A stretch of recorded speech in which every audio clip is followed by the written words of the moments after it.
Sadutam Parijana Sahitam Krishna Chaitanya Devam Shri Radha Krishna Padan Sagana Lalita Shri Vishakhanvitam Shcha He Krishna Karuna Sindhu Dinabandho Jagatpate Gopesha Gopika Kantha Radha Kantha Namostute तप्त कांचन गौरंगी राधे वृंदावनेश्वरी वृषभानुसुते देवी प्रणमामि हरिप्रिये वाञ्छाकल्पतरुभ्यश्च कृपा सिन्धुभ्यैव च पतितानां पावनेभ्यो वैष्णवेभ्यो नमो नमः।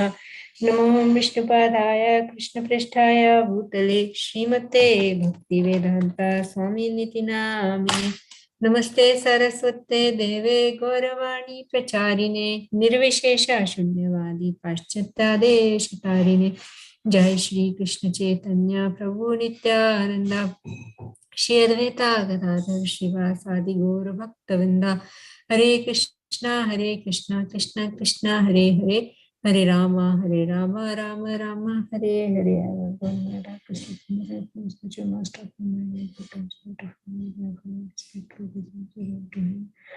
For my respectful obeisances and power of Vaishnava deity, for the Lord, they describe the Gayatri, you can fulfill the desires of everyone. They are full of compassion from the farm condition from Kamparati Vacharam, Pangam Gayatri Virim, Yatpatamam Vande, Shri Guru Dinataranam. All right, dear devotees, Hare Krishna.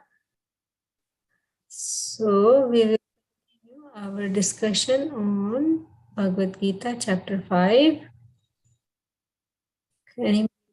Anything from the last week's discussion?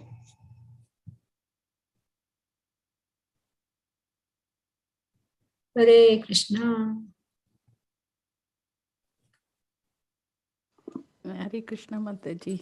Yes. I'm actually not able to make any differences. It looks like again whatever in chapter 2 they said it's repeating here. Like we have to do the action without any attachment. That's what again Krishna is saying here, because in last chapter he was saying do the work, and also he's saying not to be attached to the work. So Arjuna felt like detached from the work is easy than this. So he wants to escape from the war, and he's asking Krishna again what to do. Shall I renounce the work, or shall I do the work without do the work attachment? in a detached way, or should I stop working? Yeah, so again he's Krishna is explaining in this chapter that we should work without attachment. So in that way we purifies our mind, this karma yoga, and then the jnana will come, and through devotion path we can attain it. That summary I'm able to give it, but any specific that impacts me while reading it, I'm not getting it, Mataji. Yeah, and Gayatri Mataji posted the questions for this 5th chapter, the 17 to 26 verses. Thank you, Gayatri Mataji. I'm sorry, actually I didn't get a chance to read yet, but I did see it. Yeah. So, so does anybody remember how Arjuna's question is in 5.1 is different from 3.1? And that Gayatri Mataji had sent it earlier in her, Anybody remembers that, how that question is different from in the 3rd chapter? So previously, actually in 3rd chapter, he didn't see the difference between Karma Kanda and Karma Yoga, but now he knows actually Karma Kanda and Karma Yoga. He understands actually that Karma Yoga is Bhakti Yoga is recommended, but he wants to know which path is better. So in that sense, he has asked the question now, instead of earlier he didn't know the distinction, but now he knows the distinction.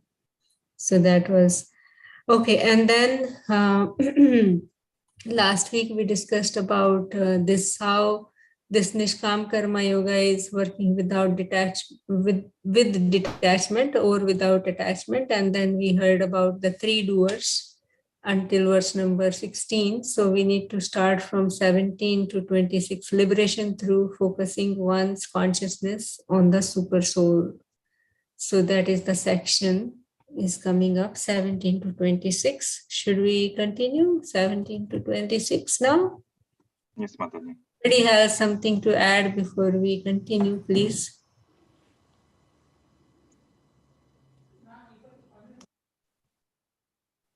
And we heard how the knowledge reveals everything. And then we, in Bhagavatam also, there was a verse that when we engage in the devotional service, then how knowledge and detachment automatically comes, right? When we engage in devotional service.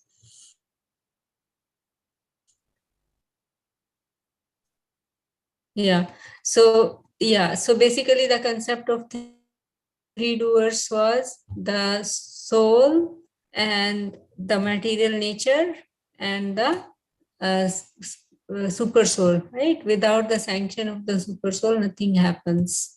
We are actually not the direct doers, but we are responsible doers. Means we desire, and then the Prakriti under the direction of Krishna that makes us help us in completing those desires, fulfilling those desires, right? By ourselves we cannot actually do it, and without Krishna's sanction nothing happens.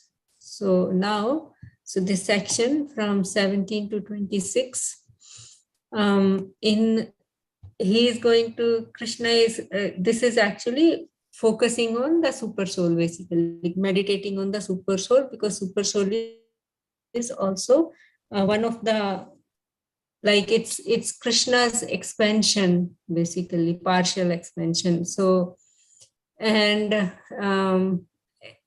it's not complete realization yet, super soul, but it is the Sat and Chit feature of the Supreme. Sat is means it is eternal, and Chit means it is full of knowledge. So still there is that blissful nature which is not present in super soul realization. So let's see from 17th.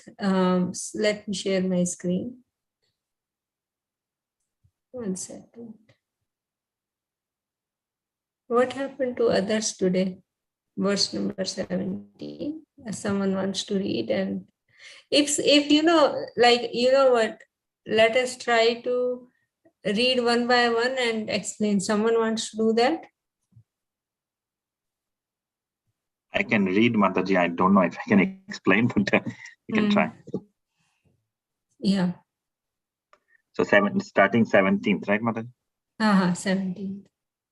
So when one's intelligence, mind, faith, and refuge are all fixed in the Supreme, then one becomes fully cleansed of misgivings through complete knowledge, and thus proceeds straight on the path of liberation. So again, here it's being asked to fix the mind on the Supreme, just like how, and it reminds me of the Dhruva Maharaj story, how he fixed his mind on the Supreme. He wanted to get the material benefits, but when he saw Krishna, he understood that what he was asking for was material benefit. Is you're like you're going to a rich person and asking for a handful of grains. So when you fix on the Supreme, all your material hankerings will go away. So, basically here it is saying intelligence, mind, faith, and refuge, everything is fixed on Krishna. So basically gross and subtle, everything is fixed on Krishna, right? Mind and intelligence are the part of subtle, right? Yeah. And the shelter also. So complete faith has to be there too. So then actually the knowledge is revealed, becomes fully cleansed of misgivings through complete knowledge, and thus proceeds straight on the path of liberation. So basically, completely, like, what is the definition of sadhana bhakti is that when one's mind and senses are engaged in the service of the Lord with the goal in mind, which is to attain love for Krishna, right? Yes, Mataji. So, so basically, what kind of knowledge? Like, generally, we many times say, "Oh, Krishna is partial. Krishna is not fair. He is giving bad things to those who are doing good work." Right? So when we understand that Krishna is completely fair, he is not partial to anyone. Then when we understand this, actually, then only we can surrender fully to Krishna. Right? In this verse, Yes. Krishna saying full refuge, faith and refuge. Your mind and intelligence, faith and refuge in me. So what is that? Refuge means surrender, when we completely surrender. And when will we be able to surrender?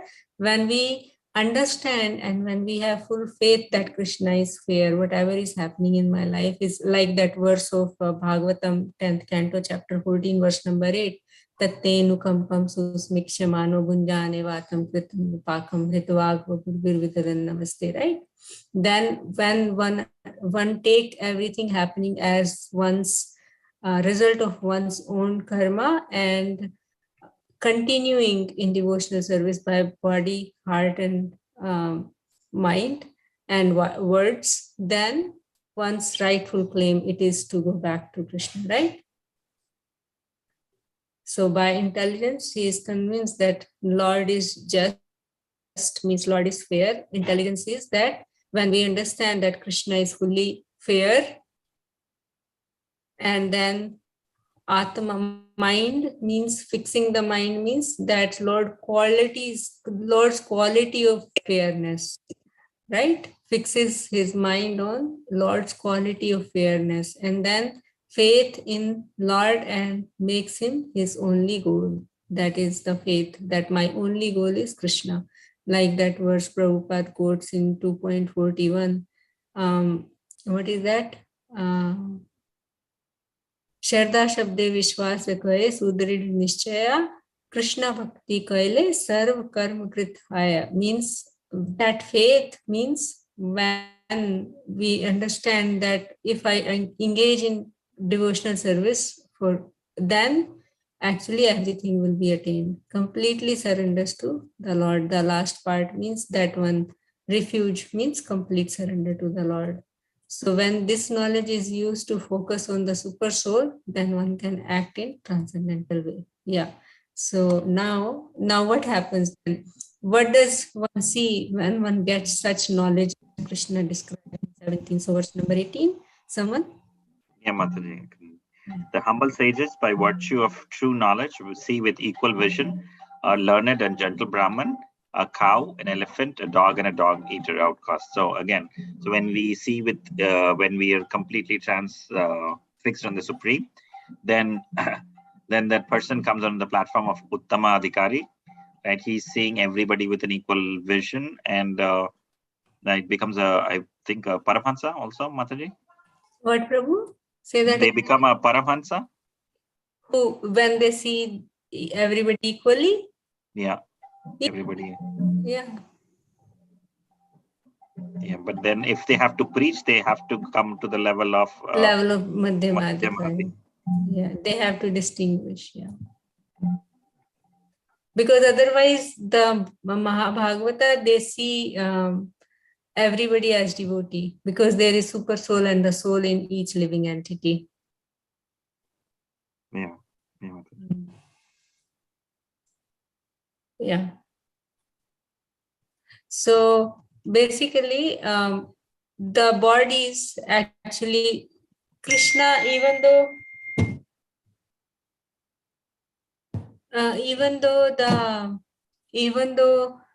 even though the bodies are different for different living entities, like in this, the Sanskrit of this verse is Vidya Vinay Sampane Brahmane Gavihastini Shuni Chayeva Supakecha Pandita Samdarshina, means that person who is fully knowledgeable, who has attained this knowledge as described in the previous verse, that person will see, no matter what kind of body a particular person might have, whether it's an animal or a cow or a brahmana, right? Even though their intellect and their development of consciousness is different, but still they are not recognized on the bodily platform, but the body is because of the presence of the soul and the super soul, right? That's what. And Krishna is equally kind to everyone, right? Because that is why he is there in everyone's soul. So he is there, but still he is different as Paramatma, no matter what circumstance the living entity may be in, right? Yeah. So generally we see everything differently, right? But when there is knowledge, then we see everything in relationship to Supreme Lord, right? Because there is super soul, even though one is an elephant or a dog or a brahmana, because we see them in relationship to Supreme Lord, even though the body is different. But if worldly vision, we will see them as different objects related to different living entities or related to us, right? Our family members we will see as ours, and others we will see as differently. Now, verse number 19, equanimity and impartiality of transcendentalists. So, like, it's continuation of the 18th verse. Anybody has anything to add or say before we move on to next verse, 19? Yeah, Okay. just when you are saying this, Yeah. Mataji, I was thinking like nowadays I feel like maybe I'm doing over, I don't know, but a day without a challenge is like a day without a God. Only when there is a challenge, it's like we are thinking about Lord. Otherwise, it's like a normal material things we are thinking, and the day is past. And also feel like after the challenge only we get purified. So it looks like we don't have to complain about when we face challenges or when we feel when we are down. And Sankaracharya, I don't know, Mahaperiyava, we will say, he used to say happiness is prasad, and the sadness is like the challenges that we face in our life is a Mahaprasad, they will say, because that brings us closer to Krishna. Yeah. And also I used to hear that the gold becomes an ornament after going through all the hardship. So if hardship comes in, then just we have to think that it's a process to go near to Krishna. So that's what when you said chapter 17th verse, I was thinking about that one only, Mataji. Yeah. So now let's go to verse number 19. Thank you, Hemamata. Verse number 19. Those whose minds are established in sameness and equanimity have already conquered the conditions of birth and death. They are flawless like Brahman, and they are already situated in Brahman. So again, it's basically they are equanimous, and they kind of gotten already the mukti, because for them it's the same whether they are here or in the spiritual world, because they are seeing everything with the same eyes, and they are flawless. So it's kind of impersonal Brahman, because they're not under the modes of material nature. They're taking it as it is. They are taking it as the everything is sanctioned by Krishna, so they are taking everything equally without any lamentation or happiness. Yeah, as in previous verse, because they see everything in relation to Krishna, right? Their vision is that they see everything in relation to Krishna, and that is what, because then there is nothing material for them basically, right? Because if we see the relation, everything in relation to Krishna, then it's not for my enjoyment, it's for Krishna, to be used in Krishna's service. So that's how they are beyond birth, and means they have already gone beyond the modes of material nature. They have transcended, and that transcending means beyond birth and death, going beyond birth and death. And how are they flawless? Because they are not hating anyone, or they are not attracted to somebody. They are equal. They see everybody equally, right? And because of this, they become eligible to enter in spiritual sky. And then that means they conquer death. So then there are different levels of equanimity. So Brahmavadis, they see everything as situated in Brahman, and so they practice equanimity. And Paramatmavadi, they see super soul within every living entity, and he remains undisturbed by understanding that the super soul impartially sanctions karmic reaction of living entities. Means whatever we are going through, a living entity is going through, then actually that it is because of my karma only. It's not that Krishna is impartially giving it to someone and not to the one who is bad person. And how about in devotees? A devotee, actually, he recognizes everything that happens as Krishna's kindness, and everything therefore increases his devotion. Whether it's difficulty or it is some happiness that comes, it is coming from Krishna, and then they are always grateful to Krishna, as in that verse again that we just talked about, 10th canto, chapter 14, verse number 8, Tattenu Kampam, Lord Brahma's prayers. So now in 20 to 26, it describes the qualities of a person on the perfected Siddha platform. So how are those people? Like in this section, we heard about when they are situated completely focusing on the super soul, basically, like we heard, their intelligence, mind, and faith and refuge is fixed in Krishna, right? So then this section 20 to 26 will describe about the qualities of those persons who are perfected in such a way, right? How one can come to that platform by cultivation, that is sadhana or practice. So now verse number 20. So let's try to do that.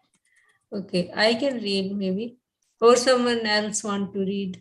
Yeah, if somebody else wants to read one. Please go ahead.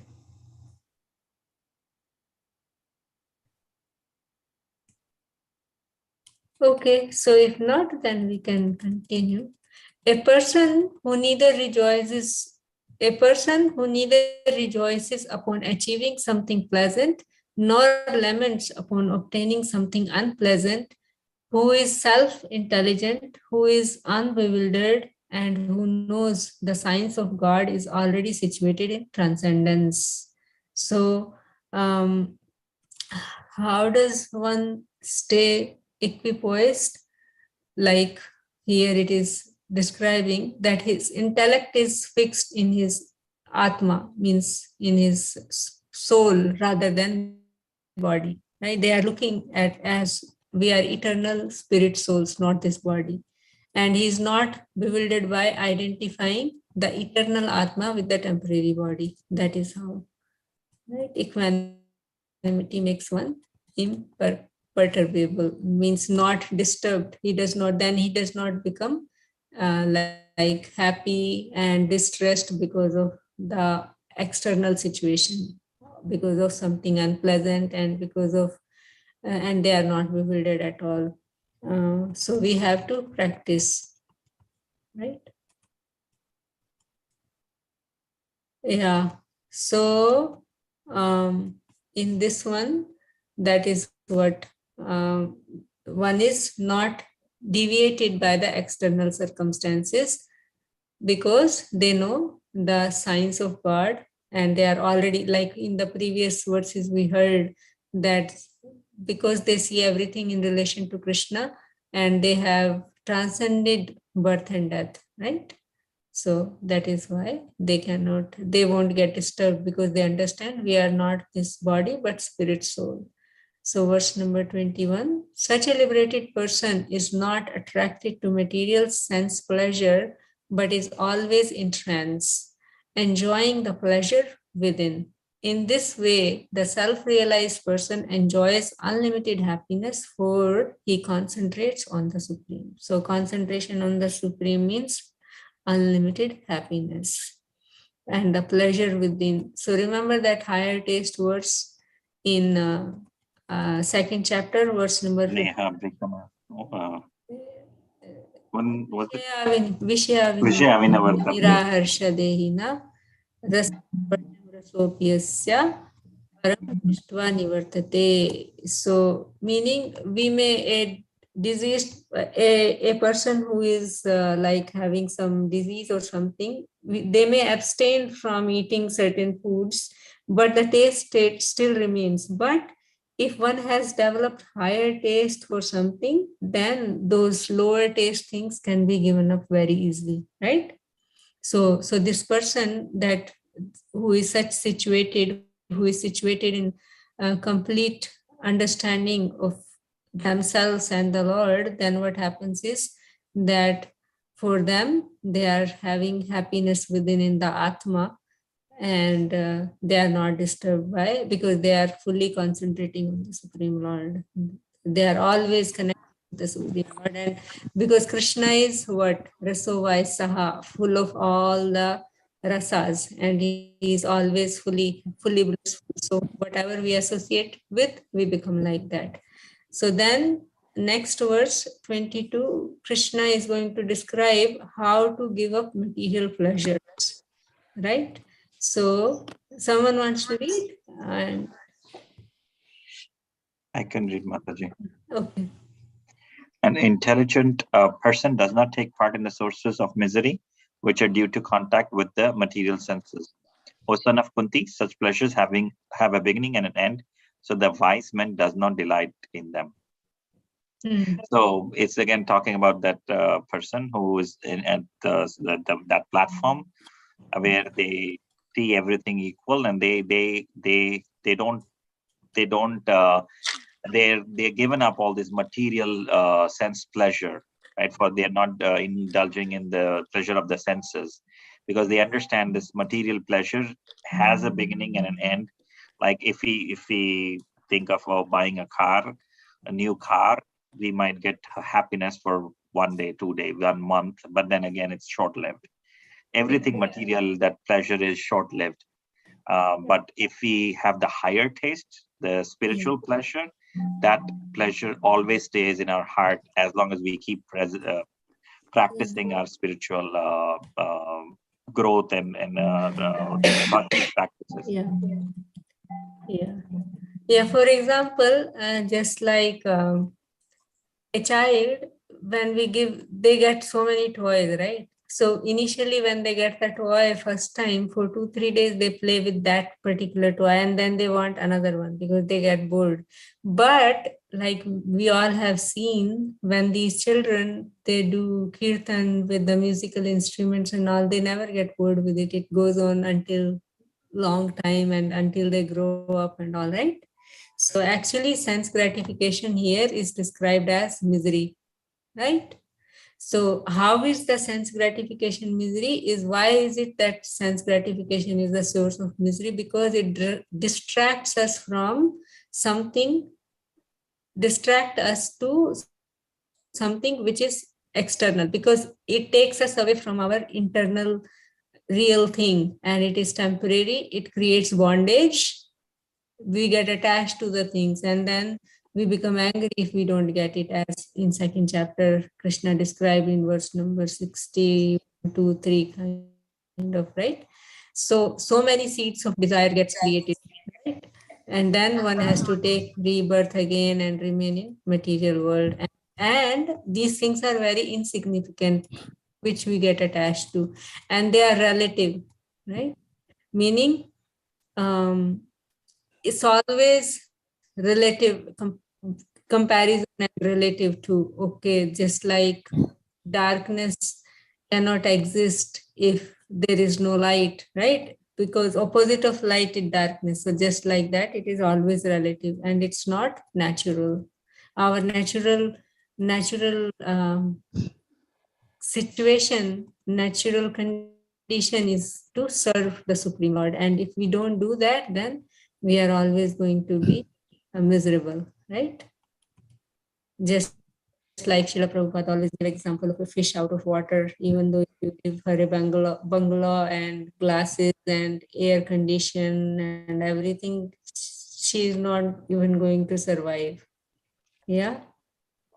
So then Krishna says, Arjuna says, okay, I know sense gratification leads to misery, but just by knowing desires don't go away, what to do? Because desires don't go away. So we know, all of us know that sense gratification is misery, but still we have desires and they don't go. And then Krishna is going to speak about it.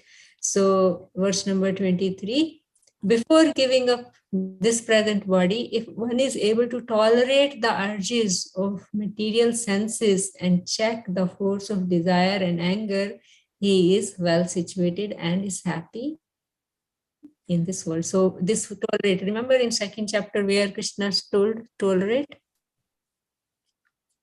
Titoshna, that verse, Huh? the summer and the winters. So to second chapter, verse number 14, Matra Sparshas Kunteya Sukha Dukkadagama Paninitas Tamasthitikshva Subharata. Right? That the happiness and distress is like winter and summer season. They come and go. They are not like going to always stay, right? So the difficulties, they also pass.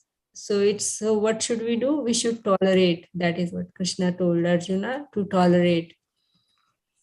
So if you, before giving up this body, if one is able to tolerate the urges of material senses and check the force of desire and anger. So that's why in third chapter towards the end, when Arjuna asked, why is one forced to do something, even though I know that I shouldn't do it? Why? It's lust. And Krishna told that you should immediately, the moment the thought comes, we should try to handle it so that it does not become an action, right? So how long do I have to tolerate? Krishna says, until the death of the body. Tolerate the urges of material senses, check the force of desire and anger until the death of this body. So what kind of desires? All kind of desires, right? All the those six that Krishna, that Rupa Goswami gives in Vacho Vegam, Mansa Krodha Vegam, Jiva Vegam, Udarupastha Vegam, right? In the first verse of Nectar of Instruction, all the urges of Vacho Vegam, tongue, stomach, mind, anger, speech, and genitals, right? All those urges, all those desires, we should we should try to control them, tolerate them, actually, not control, but tolerate them.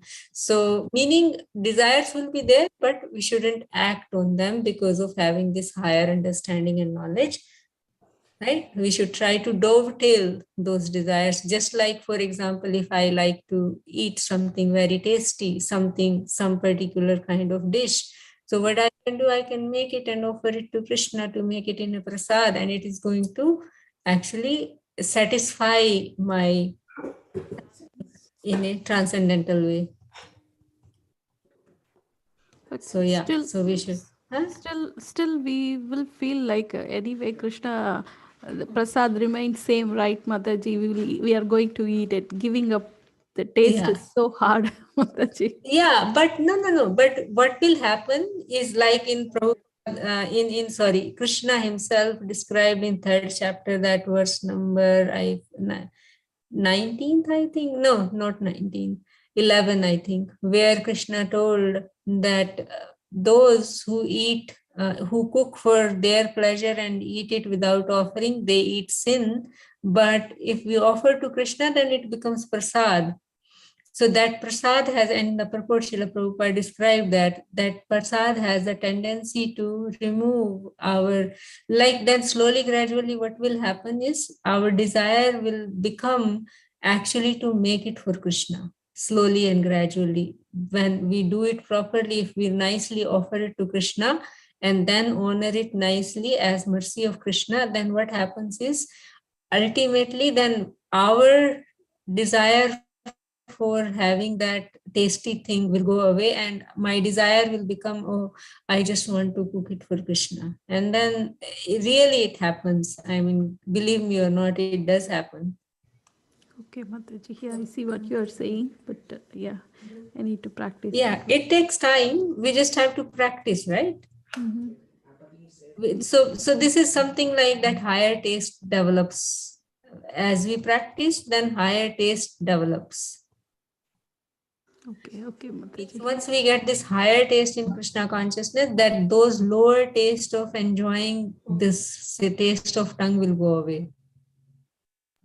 Yes, Mataji, I can say, like, even Yeah. going to the restaurants and everything, that will slowly go away. Yeah. Doing Yeah. this, like, you would want to cook everything at home and offer to Krishna and then eat.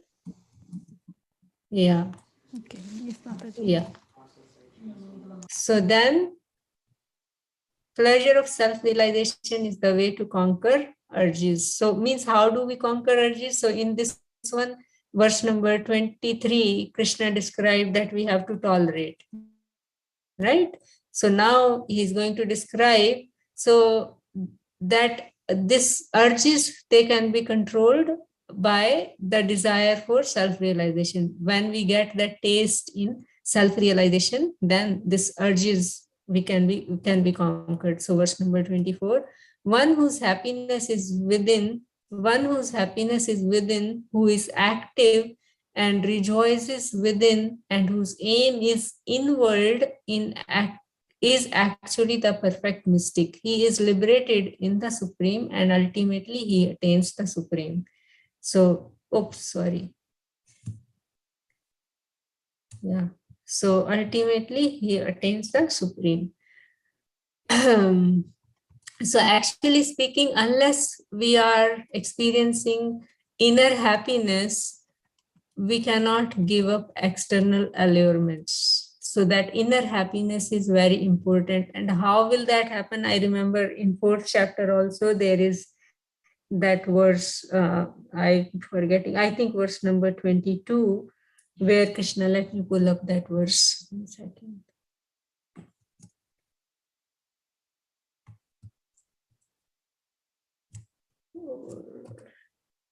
What is that? 22, yeah. So in this verse, Krishna says that he who is satisfied with gain which comes of its own accord, who is free from duality and does not envy, who is steady in both success and failure, is never entangled, although performing actions. So this satisfaction, inner satisfaction, is that, okay, I did the best to my ability, right? I put my full efforts, then whatever result comes, that's fine, right? So one is not attached to, oh, I did so much, I have to get something out of it, right? So until we feel that kind of satisfaction from what we do, the external allurements are going to allure us. So we must get that higher taste, just like the prasad example we use. So it is really important and urgent to get that higher taste. And it will come when we really, like, even chanting, the mind wanders. But if we really try to hear the mantra Hare Krishna, Krishna Krishna Krishna, Hare Hare, Hare Ram, Ram Ram, Hare Hare, then we would like to chant, not that, oh, I just have to complete my round.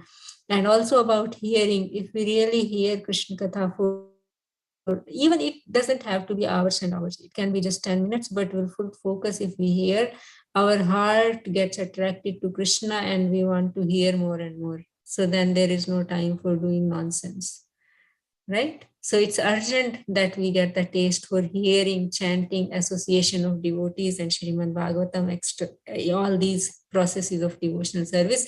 Otherwise, we will not feel satisfied within, and we will be allured by the external sources of allurements, right?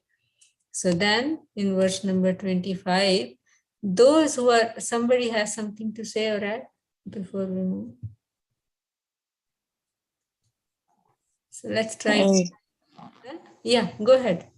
Yeah, Mataji, I was just saying that I have personally felt like I know we are in the pure process of purification. We just barely started on the path, but when the stress level increases in life, I feel like I'm pulled away from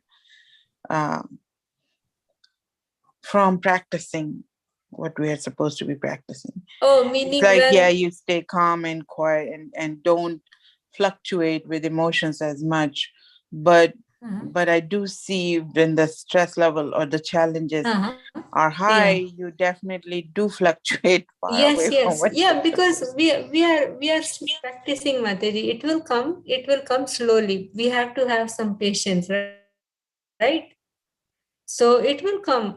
We just continue and we pray to Krishna, and that situation will come, that no matter what is the stress level outside. Look at the life of Srila Prabhupada. He had so many things. He was managing the whole ISKCON, and still he was answering the questions of his disciples. So many letters he was writing, right? Yes, Mataji, absolutely, you're right. Yeah, and then it comes so slowly um, as our quality of sadhana improves. All these things also, that that getting agitation or anxiety when there is extra work, right, that comes actually. So slowly, gradually, when we will have this inner connection with Krishna, and always thinking about, okay, this is the situation Krishna gave and it is temporary, right? It is temporary, it is going to go away. Yeah, Mataji? Absolutely. Yes, Yeah, Mataji. it is Thank you. temporary, it's not going to last. So just like, and also understanding even at the theoretical level, okay, actually anyway all these things are happening to the body, right? And I'm not this body, I'm the spirit soul which is full of happiness and bliss, right? So whatever is happening, the stress level is coming, it's on the body and mind basically, right, Mataji? Yeah. Yes. And anyway, I'm not this mind. I am not this body. I am not this intelligent. I am what am I? Who am I? So Right. anxiety and all that comes when we want to be the controller, and when we want to be the enjoyer, or when we want to be the best friend of somebody. Then we come in that anxiety. And Krishna, this you will get your answer in this verse number 29 fully. And Okay, Mataji, Mataji? Yes, ma'am. Thank you. Sharing my personal experience, like when I have done my chanting nicely in the morning, all the stress which comes in the work during the day, I'm able to handle it nicely if my sadhana in the morning has been good. But if I have not chanted nicely, if I've not been able to finish my rounds in the morning, I see the impact directly at my work also. That I'm stressed.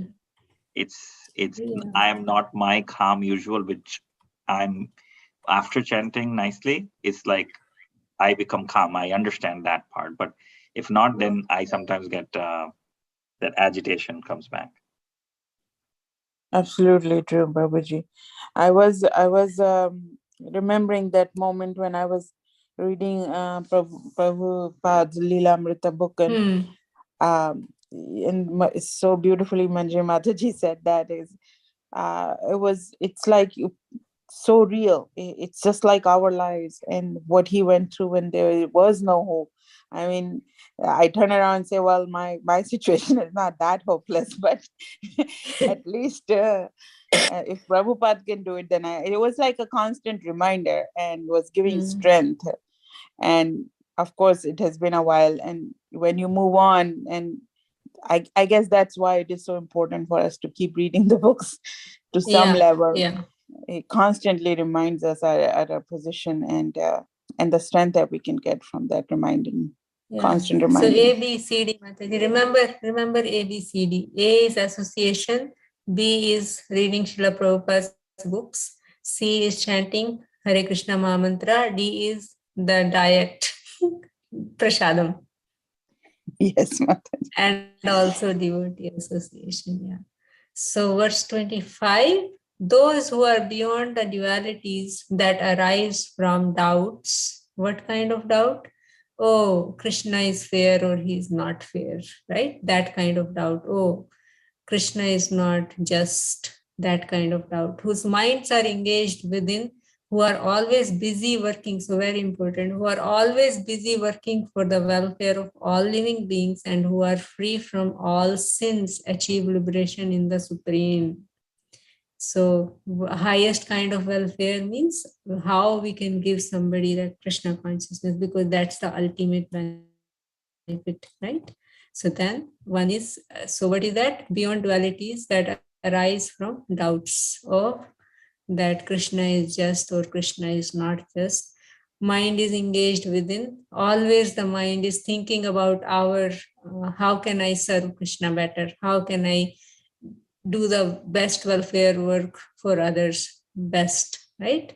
And then, and one becomes free from sins, and one is free from sin when one is actually seeing everything in relation to Krishna, then one automatically becomes free from sin. So then this liberation can be achieved. Okay, those who are free from anger and all material desires, who are self-realized, self-disciplined, and constantly endeavoring for perfection, are assured for liberation in the Supreme in very near future. So very hope-giving verse, right? If we just do our our our our duty of sadhana nicely, those who are free from anger and all material desires, who are self, how can we be free from material desires? That we saw earlier, that if we cultivate, means we just have to dovetail those desires to serve Krishna instead of our own self. For our, instead of my sense gratification, let me do it for Krishna. Yeah, and discipline is very important, self-discipline. And what is that discipline for us? Is that we have our minimal sadhana, our duty towards family, and our occupational duty. Everything we do it in a disciplined way, right? And constantly endeavoring for perfection, meaning we want to serve and please Krishna, right? Then this liberation is assured. Fruitive intention, we have this fruitive intention all the time. Okay, what is in this, what is in it for me? WIFM channel, what is in it for me? What is in it for me? What is in it for me? And we have to change it to what can I do for Krishna? What can I do for the best welfare for others, right? We can change it to what is in it for Krishna. We can change it to that. How can we attain such a difficult goal in near future? So how can we do that? Is where is it? Yeah. The devotee in Krishna consciousness, although far away from the Lord's abode, can elevate himself to that abode simply by thinking of him constantly, right? By engaging in Krishna service. So mind runs faster than even the wind. Yeah, like right now, if I just think of Vrindavan, I am already there, but even the aeroplane cannot go that fast as my mind, right? So just thinking of him constantly, we can actually achieve that. So seriously, we have to endeavor for that perfection, right? Now, Yes, ma'am. 27-28, Krishna is describing Ashtanga Yoga, introduction to Ashtanga Yoga quickly. So it is Yama, Niyama, Asana, Pranayama, Pratyahara, Dharana, Dhyan, and Samadhi. Those Ashtanga Yoga, 8 limbs. Shutting out all external sense objects, keeping the eyes and vision concentrated between the two eyebrows, suspending the inward and outward breaths within the nostrils and thus controlling the mind, senses, and intelligence, the transcendentalist aiming at liberation becomes free from desire, fear, and anger. One who is always in this state is certainly liberated. So we do it through our process of chanting that meditation, basically, right? Instead of, because this is difficult in this age that we just do this, but Krishna is describing all different ways for all different type of people, have different propensities, and Krishna is going to describe more of this Ashtanga Yoga in chapter 6. So we will just leave it here that way. And this very important verse, last, very, very important verse, we should all memorize it and we should keep it written everywhere. And whenever we think, Vanita Mataji, you asked that distress and, when stress comes, then anxiety comes and all that stuff happens. So if we remember this one verse and think of it, then actually we can get over many, many difficulties and we can be peaceful and happy in our Krishna consciousness. Right? Okay. So let's read the Sanskrit also of this verse. Bhoktaram yagnatapsam sarvalokmaheshwaram suhradam sarvabhutanam gyatva mam shantim rachyati. A person in full consciousness of me, knowing me to be the ultimate beneficiary of all, means Bhoktaram Yagnatapsam, sacrifices and austerities, the supreme lord of all planets and demigods, Sarva Loka Maheshwaram. Then Suhradam Sarva Bhutanam means the benefactor and well-wisher of all living entities, means best friend of all living entities, attains peace from the pangs of material miseries. So very, very beautiful verse. So let's read the purport also, because Srila Prabhupada's purport is very nice and we should actually read this kind of verses regularly. Okay, so let's quickly read. Someone wants to read instead of me reading? Sure, Mataji. Yeah. Okay. Srila Prabhupada Ki Jai, purport from Srila Prabhupada. The conditioned souls within the clutches of illusionary energy are all anxious to attain peace in the material world. But they do not know the formula for peace, which is explained in this part of Bhagavad Gita. The greatest peace formula is simply this: Lord Krishna is the beneficiary in all human activities. Men should offer everything to the transcendental service of the Lord, because he is the proprietor of all planets and the demigods thereon. No one is greater than he. He is greater than the greatest of the demigods, Lord Shiva and Lord Brahma. In the Vedas, Svetas Vatara Upanishad 6.7, the Supreme Lord is described as Tam Ishvara Nam, Paramam Maheshwaram. Under the spell of illusion, living entities are trying to be lords of all they serve, but actually they are dominated by the material energy of the Lord. The Lord is the master of material energy, material nature, and the conditioned souls are under the stringent rules of material nature.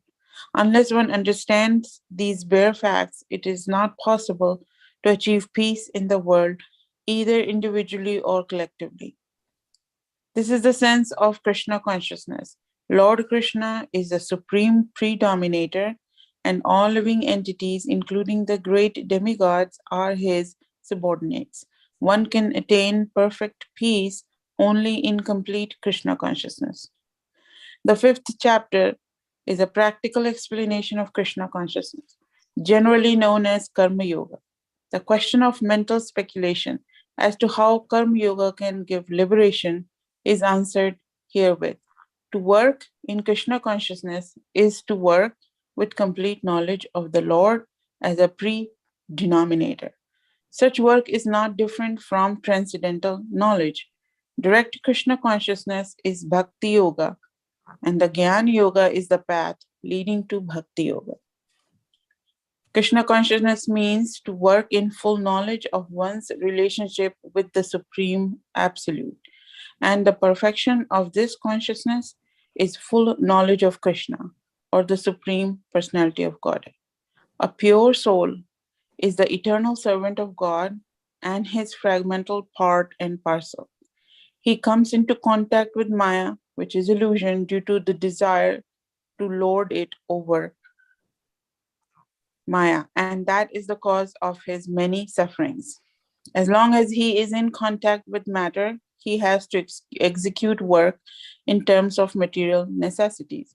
Krishna consciousness, however, brings one into spiritual life even while one is within the jurisdiction of matter, for it is an arousing of spiritual existence by practice in material world. The more one is advanced, the more he is freed from the clutches of matter. Hare Krishna. Lord is not partial towards anyone. Everything depends on one's practical performance of duties in Krishna consciousness, which help one control the senses in every aspect and conquer the influence of desire and anger. And one who stands fast in Krishna consciousness, controlling the above mentioned passions, remains factually in the transcendental state or Brahma Nirvana.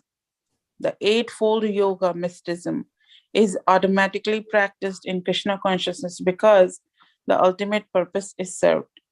There is a gradual process of elevation in the practice of yama, nishyama, asana, pranayama, pratyahara, dharana, dhyana, and samadhi. But these only preface perfection by devotional service, which alone can award peace to human being. It is the highest perfection of life. Thus ends Bhaktivedanta purport of 5th chapter of Srimad Bhagavad Gita in the matter of Karma Yoga or action of Krishna Yoga. Hare Krishna. Yeah. Thank you, Mataji. You want to say something quickly? Yeah, it said exactly what you said, that it's a process. It's a process for us to advance in the Krishna consciousness, and it depends on individual effort, how steady he can stand in it, and thus advance slowly. So it's like a two-way path, and we have to commit. There's no other way. Yeah. And slowly advance and keep reminding ourselves that, and if we stay on path, we will move forward, and it should become easier for us. Yeah. Yeah. So like when we understand, when we have this understanding that we have a good friend, so we feel so blissful and so carefree, like we don't worry about things when we know that we have a friend who is like millionaire, billionaire, who has everything and who is ready to give us everything, right? So then we don't worry about things. So, and Krishna is such a friend. He is saying, Suhradam Sarva Bhutanam Gyatva Mam Shantim Rachati. Right? If we understand that, then there is no anxiety. Okay, I have a friend who can fulfill all my needs. So if we, but we have to be faithful to him. We don't have to be proprietor of everything, because he is the proprietor of everything. Right. And it says Suhrit. There are different types of friends like Mitra and what is that? There are different types of friends. But here Suhrit actually is the greatest kind of, like, it means one who actually desires good for his friend, sincere friend. Suhrit means, and Krishna is saying, I am Suhrit, such a friend, not just like a simple kind of friend for Mitra, but he is, so yeah. So Mitra is like a social friendship, and Bandhu is like official kind of friendship. But Suhrit, Krishna is Suhrit, which means he desires good for us. He desires good for his friends. So he is like that. He is always wishing my good, my well-being, and is therefore confessing me, please, you surrender unto me, right? And we are searching for a friend to give us peace and tranquility, and that friend is Krishna. Right? Yes, Mataji. Krishna. Yeah, so there is a lot that we can talk about this verse, but now our time is already 8:32. So if somebody has something to say or share, you please go ahead, and let me stop sharing the screen. Yeah. Anything anybody has quickly to say? But Mataji, first devotees, please keep it always. Try to bring this verse to, let us all try to bring this verse to our hearts. Yeah, go ahead. yes, Mataji, just a clarification. The verses prior to this, they're talking about liberation. That is Sahujya Mukti. No, Sayujya Mukti. That is means once get liberated from pangs of material existence, not Sayujya Mukti at all. No, Prabhu. Okay. Basically meaning service to Krishna is no, this 29th, yes. Mukti. This last one, yes. Yeah. But prior to No, that, no. Prior to that also, because that is talking about super soul, and in Srila Prabhupada's purports, it's not the Sayujya Mukti for sure, no. Because it says attains the supreme, or it's not saying but it is in the words that were used. That was why it was confusing to me. No. And for us, even if it is, if we read Prabhupada's purports, Srila Prabhupada does not say any of those, that Sayujya Mukti and all that. Okay, Mataji, thank you. And we should see this in the context of the essence of Bhagavad Gita. Yes, from the Bhakti angle, yes. Yeah. All right, dear devotees. So thank you all very much. अनंत कोटि वैष्णव वृंद की जय, श्रील प्रभुपाद की जय, श्रीमद् भगवद गीता की जय। वांछा कल्पतरुभ्यश्च कृपा सिन्धुभ्यैव च पतितानां पावनेभ्यो वैष्णवेभ्यो नमो नमः। हरि हरि बोल। Thank you all very much. Hare Krishna. Thank you, Mataji. Thank you, Mataji. Hare Krishna. Hare Thank you, Bol. Mataji. Hare Bol. Everybody stay warm. Yeah.